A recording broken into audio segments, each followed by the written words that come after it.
Hey guys, what's up? It's me, Thomas. Today we're back here with Nostalgia Critic. Tonight's video is called Antz. So, yeah, this one's an old DreamWorks film. Been a while since I've seen this, so I don't remember exactly how this movie went, so we take a look back and see early DreamWorks before Shrek.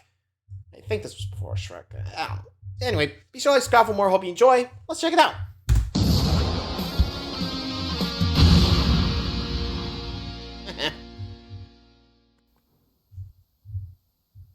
Hello, I'm the Nostalgia. Hey, Critic, how you doing? Remember it so you don't have to. Well, seeing how I talked about this and this, I guess this was inevitable. Pretty much. Welcome, Antz, my friend. Z.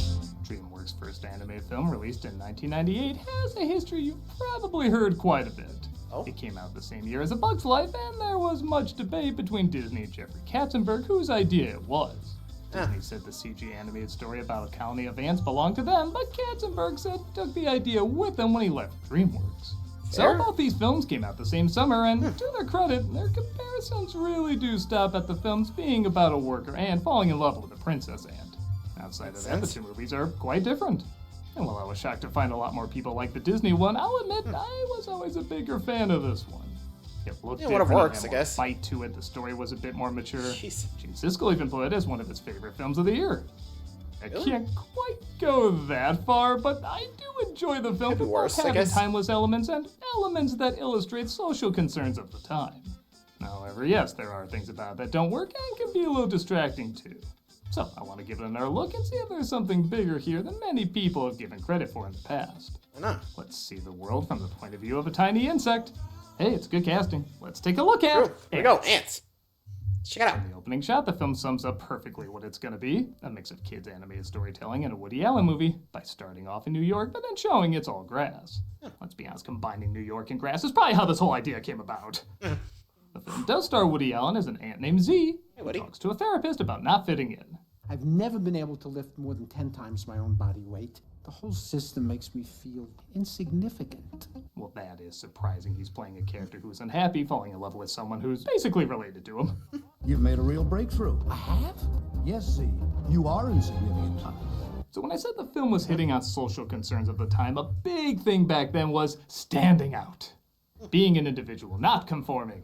Part of it might be the economy in the 80s and 90s was pretty good. A lot of people did a lot of work, and with that, maybe came a feeling of doing too much work. Getting too lost in your job, just becoming one of the crowd. The 90s slacker is a common rebellious archetype, someone who doesn't want the 9-to-5 sense. job and just wants to be unique. These are factors that have been in a lot of stories for a lot of years, but from the late 80s to the late 90s, they really rode the idea that being comfortable and like everyone else doesn't always equal happiness. Not to mention there's also people out there who might take advantage of their hard work but not respect it, or maybe even feel like they don't need it. A colony of ants makes sense for this as they literally assign them worker or soldier roles at birth and everything is about serving the colony. Again, these weren't new ideas necessarily, but it was right smack in the middle of when this was becoming really popular, particularly in entertainment. I mean, true, and I think a lot of people today can't really feel like that, huh? Yeah, you know, we see that nowadays, huh? I wonder if people just thought back and they were like, huh, they struggle with that too? I don't know, it just feels like it, but I don't know. Does this reach to you? Let me know. Anyway.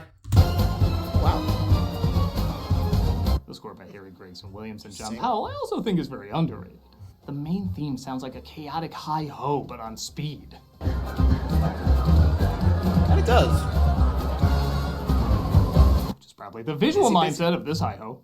Yeah. I Ow. didn't see you. I'm so meaningless, I'm invisible. Now you're getting it. Z has a worker friend named Azteca, played by Jennifer Azteca? Lopez, and a soldier friend named Weaver, played by Sylvester Stallone. Yeah, if you haven't noticed, the casting in this is random. You guys are on Wrecking Ball. You got it. Some of the imagery of ants forming structures is fun, like turning themselves into a giant wrecking ball, even if some of the jokes might be a little too obvious. See, Yes, I understand. I dropped the ball. Ain't half bad. ain't half good either. Nope. You can't help it. It's your nature. General Mandible, played by Gene Hackman, dreams of building a better colony with only soldiers and no workers. But he plans to get the best not out how of that what he's works. got with his new colonel named Cutter, played by Christopher Walken. Walken, Now, huh? all the strange casting choices for this movie, guess which one stands out the most? Walking? Strong colony, sir. colony we can be proud of. Don't we need the Queen's approval to declare war? Perhaps we should use a better mouthpiece for this job, like my cousin, Colonel Angus. Yes.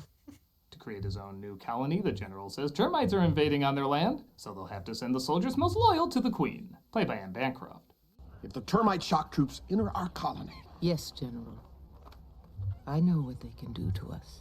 Now, if we were insects that rhymed with a certain letter of the alphabet, I don't know how fortunate we would be. Yeah, don't. No, I didn't say I'm a bee! Betrothed to Princess Bala, played by Sharon Stone, despite the fact that they've never had a conversation. How was your day? we declared war. Boy, talk about a rough day.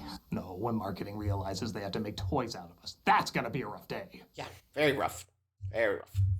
You're the one who has to continue my work. Now, it's not all that bad being princess, is it? I never really got why in this or Bug's Life, one random ant is chosen to be the next future queen, though, to this film's credit, the randomness is almost part of the joke. Fair. Yeah, the trope of the restless, unhappy princess was already played out at this point, but some of these ant jokes still work okay. Don't you want your 8-bit beer? I have a thing about drinking from the anus of another creature. Better than B-movie. Yeah, true. I've known you for a long time, right? Yeah, definitely. You're born 2 seconds after me. You sure Stallone isn't supposed to play the Tick? Could be. The drunk next to him, played by John Mahoney, says there's a better place than this called Insectopia. The streets are paved with food. Head for the monolith. Look for the land of red and white. If the eyes are getting too big, you've gone too far. If they start looking Japanese-ish, you've really gone too far. No one's gonna recognize us. Paula wants to get out on the town before she marries, deciding to hit on one of the workers, being, you guessed it, Z. Ouch! Yeah, ouch! Ouch! Ouch! Yeah, this movie tries to turn Youch into a thing. Don't. It never became a thing. No. Sort of. Yeah, even I'm like, too much, dude. Too much. Oh, Lord.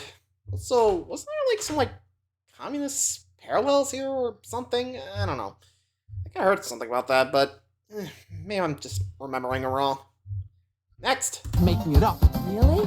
You know, why does everybody have to dance the same way? Hammering in the Be Unique message, they decide to dance differently from the rest of the ants, but ironically parody Pulp Fiction like everybody was doing at the time. Very much. And boy, here's a joke I missed the first viewing. Watch your step, worker. You watch yours, buddy. That's okay. I'm gonna let him off this time. Her Aunt Kafka's in town. Aren't you even gonna defend yourself? Get back in place. What if he doesn't want to? She teaches him to stand up for himself, which causes a brawl. It's only here he discovers her true identity. You're a princess. When can I see you again? Let me think. Never. Oof. Many women wish they said to Woody Allen. Pretty much. Z is determined to see her again, so he has to switch places with Weaver, who's gonna pass by her during a royal review. You can get in trouble just for listening to someone talking about impersonating a soldier. Funny joke, but weird rule. Fair enough. Weaver agrees, and Z enters the lineup, but ironically gets lost in the crowd. Bala, you must encourage the troops. Wave. How many aren't supposed to make it back? Most of them. I guess it's worth a hand wave. And bye-bye. Truth is, I just came for the speech. Don't worry, kid. I'll watch out for you. Z befriends another soldier named Barbados, played by Danny Glover, who slowly helps him realize he's about to go into war.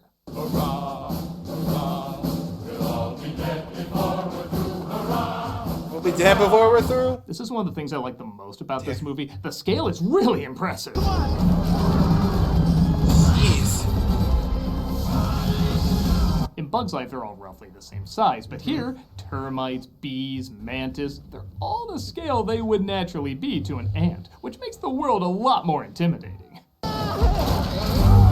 You saved my life. Don't get all sappy about it. I also really like Danny Glover's brief, but still very effective performance. You buy this guy would befriend Z very quickly and take pity on him, and the scene where Z has to say goodbye to his talking, disembodied head. Wow. Am I hurt bad? You got swell color in your cheeks. That is really dark, really funny, and really touching all at the same time. Amen. Don't make my mistake, kid. Don't follow orders your whole life. Think for yourself. My only regret is the exact stuff you think I regret. Yeah, true. Moving Meanwhile, on. Weaver seems to hit it off with Z's coworker. He's taking a personal day, so I'm filling in. You fill in anymore and you'll explode. Boy, if that's what animated Jennifer Lopez's legs look like, imagine you're already imagining it before I finish. Yeah. You know, I'm kind of glad Z's taking a breather. Z is the only one to survive, which naturally gets him an audience with the royals. Haven't I seen you somewhere before? Maybe, and then again, maybe not. And then again, youch. There must be Dude, a warehouse stop. of Youch t-shirts that never sold. Yep, When stop. they find out he's a worker, they try to arrest him, but in a funny bit, he hides behind Bala and they confuse it for taking her hostage. He's taking our hostage! No, I'm not. I mean, yes, I am. And even when he decides to go along with it, he's still not very good at it. Let go of me! Ow! Don't make me hurt her. Don't get the wrong idea, you're not my type, you're way too old for me. Oh boy. They get sucked down the trash and booted out of the hive, but when the guards try to save her, a kid with a magnifying glass intervenes. It's beautiful. You're saying? It's only this time I notice his Yep. teeth fall separately from the rest of his body. Yikes. Like I said, this film has a bit more of an edge than Bug's Life. Pretty much. I see. Monolith. When Z recognizes the monolith the drunk soldier was talking about, he decides to venture to Insectopia. Happen to have it on a very reliable source. or should I say a drunk raving source. But to be fair, that's how it was when I wrote this movie. Yeesh. Not even gonna ask. Come watch me play Final Fantasy VII Rebirth every Friday on Twitch. We also got other content during the week, so come check us out. Guess he's taking Tuesdays and weekends off. Interesting. Word of Z's actions get to the rest of the colony, excited that they don't always have to do what they're told or stay in the roles that were assigned to them. I don't have to be here. We got a choice? The authorities don't want you to know about it, but we don't have to work on the tunnel anymore. It's the workers who control the means of production. Did you hear also that the Earth is round? Did you hear also there's an Earth? What's that soldier doing there? It appears he's holding hands, sir, with a worker. Next, they'll be doing same-sex marriages. Yeah, I gotta make a call. Yeah. Even if some of the jokes might be a little too obvious. Yep. Hi, it's you 10 minutes from now. You make a joke just as bad. Got it? Good to know. It's alright. The general tells the colony that Z abandoned them because he doesn't care and wins them all over with a day off and a big celebration. You could be the guest of honor at the Megatunnel dedication ceremony. While I'm at it, there are no Epstein file. I gotta make another call to myself. Yeah, don't do that. Meanwhile, Bala finds she has no choice but help Z find Insectopia, and at first they think they found it at a picnic. It's Insectopia. Right at the gates of product placement paradise. Pretty much. They run across two bees named Chip and Muffy, played by Dan Aykroyd and Jane Curtin. And honestly, if I wasn't told it was them, I don't think I could have put it together. Please, Muffy, not another crusade. We have a social obligation to the less fortunate. This is important to me. I'm at the age where I finally realize a hashtag and changing my profile picture doesn't do anything. You wish. Oh, Muffy. No. Oh, no. A fly swatter takes out Muffy, though, and Bala gets stuck under somebody's shoe. Shit. This is one of the more impressive sequences in the movie, and I still remember it being really awesome on the big screen. Nice. I know just hanging on to a shoe doesn't sound that exciting, but again, the scale and angles Scale, in yeah. it make it pretty Yeah. damn adventurous. What? Even if it does take itself a little too seriously at times. What Jack was? Christ, are you in a Candyman movie? Go in a minute. Stimpy, don't scream as hard. Sorry. A penny is used to flick them off, and coincidentally, they land in Insectopia, which is actually just a couple of garbage cans. This stuff tastes like crap. Let me try some. Hey, it is crap. Not bad. What every studio praised their audience is like. You wish. Z- Yeah, you even have, like, yeah, you can definitely see, the, like, some execs on that one. It's crap. Not bad. They really need up their standards or something. Anyway. Let's start to connect over the fact that they don't like how the system works. That, and as animated features go, it's about time the Stockholm kicked in. But it looks like Cutter finds her and takes her back home. Z wants to follow her and finds Chip drinking away his sorrows due to the loss of his wife. It's what my Watley Giddles would want. She always liked to rescue her food before she ate it. Okay. Bala's taken back and refuses to marry the general, but he doesn't let that get in the way of his plans. Things are going to change around here. You're right, Princess. Why don't we make her more comfortable? She'll be here for a while. My god, a chair! Okay. My mother will have your head. You better think of the last few conversations you're gonna have when that happens. They lock her in the room, but she quickly breaks herself out before Z can even rescue her. In fact, she even rescues him from falling. They're gonna seal everybody off in the megatunnel. And here's the lake. Wow. I'm really gonna miss him. Anyway, I got a drunk B-Uber waiting outside. We should go. Now, of course, they decide to stay and stop the general from killing off the workers. But Cutter is having second thoughts. Look at what these workers have done. Are you with me? Sir, I apologize. I actually have a fever, and the only prescription is... You know, I feel like I've been doing pretty good avoiding the walking joke, so give me this one. Yeah, fair. The exits are sealed and the water is released, but Z has an idea to literally join together to climb out.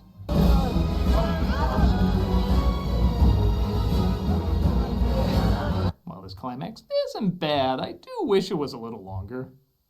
I always have to remind myself what the climax of this movie even is. I forget it every single time. Where so many movies have third acts that go on forever, this one ironically could have gone on a bit more, but I guess I can say it doesn't overstay its welcome.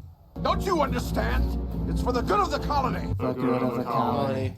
We are the colony. Cutter sees the workers are more important and resourceful than he thought and orders the men to help them. Guess they're all gonna be pardoned for royal treason. That's nice. I am the colony. The general ends up drowning trying to kill Z, but Z is saved by Cutter and Bala at the last minute. Nice save, guys. Ouch. Could they Really? come Again? up with a better catchphrase? You the ant. You Dan? Definitely answers that. You cancel the other warehouse orders? Yeah, why not? They start a new colony where people can choose whatever they want to be, and I know this is a very common last shot in movies, but because the scale is so well done and believable, I really do love seeing just how large and important, but also small and unimportant this story is. When they talk about Z being insignificant, this is the shot to reflect that. But it also shows he changed a whole society, too. I don't know, I could be reading too much into it, but it's a surprisingly effective shot given the message of the movie. That said, yeah, I do still like the message of the movie. I mean, why not, right? Is it works. The first film to do it? No. Is it the best? No. But it's very reflective of what audiences were responding to at that time.